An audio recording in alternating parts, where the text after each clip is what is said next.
When you see a prosecutor that gets an alibi, a denial, or whatever, and it's riddled with inconsistencies, they just tear it apart. They set up a chronological timeline. They come back with all the contradictory evidence and information, how long they were somewhere, how long it would have taken them to get somewhere. They just blow it up.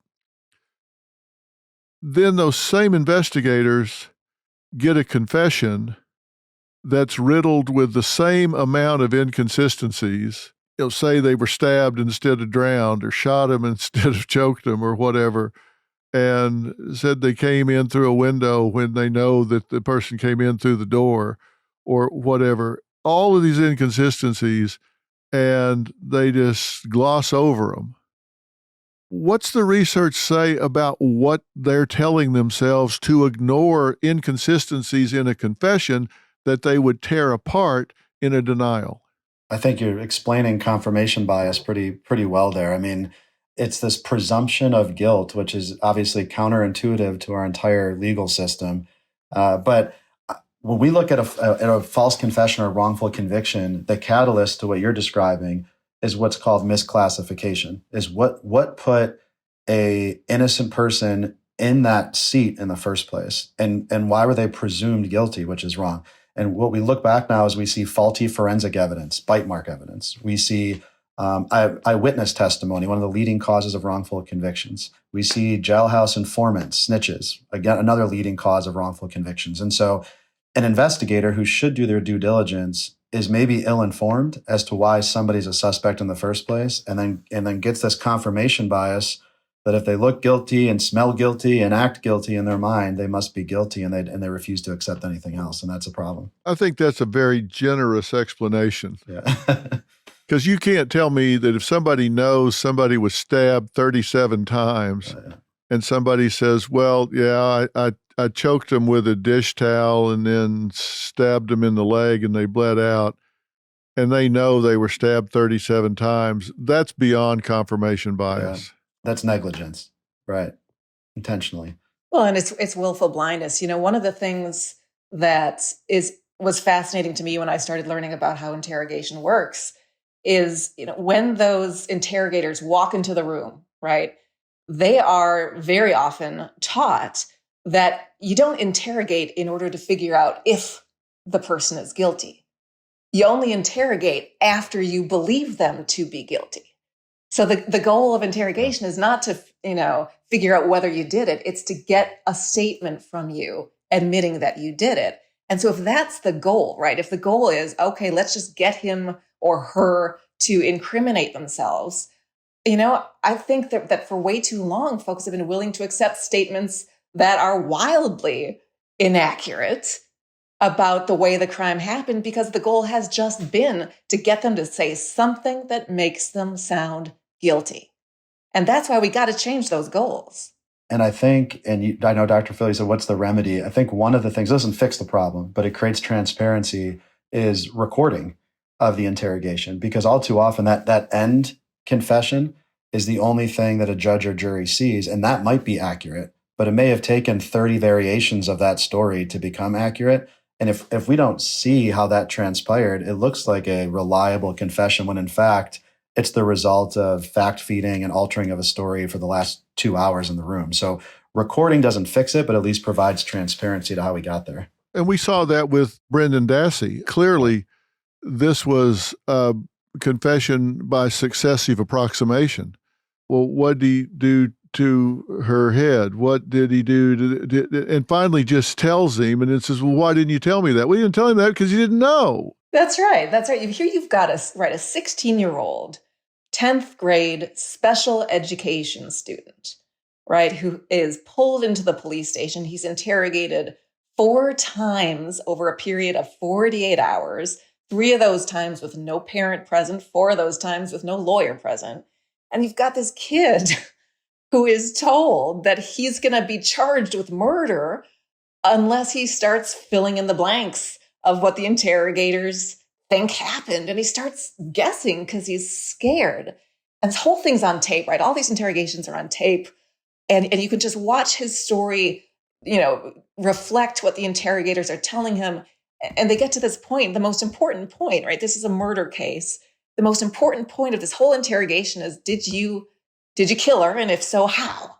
Right? And the interrogators know that she had been killed by being shot in the head. So that's what they're looking for Brendan, for this special education student, to say.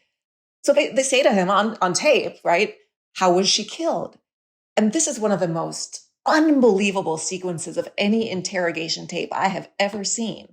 Because here's this 16-year-old, and he says, did we stab her? No, something else, Brendan, something else, they say. What else? We choked her? No, something else.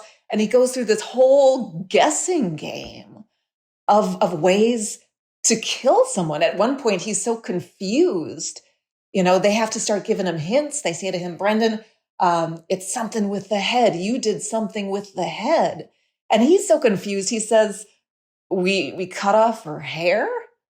And this goes on and on and on. It's just painful to watch until he gives up. He says, I can't think of anything more, at which point they have to say to him, they have to tell him the right answer. They say to him, Brendan, I'm just going to come out and ask you who shot her in the head.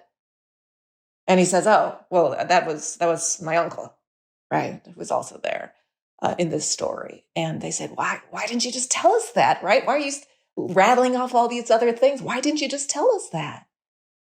And Brendan looks up and he says, because I couldn't think of it. He's guessing.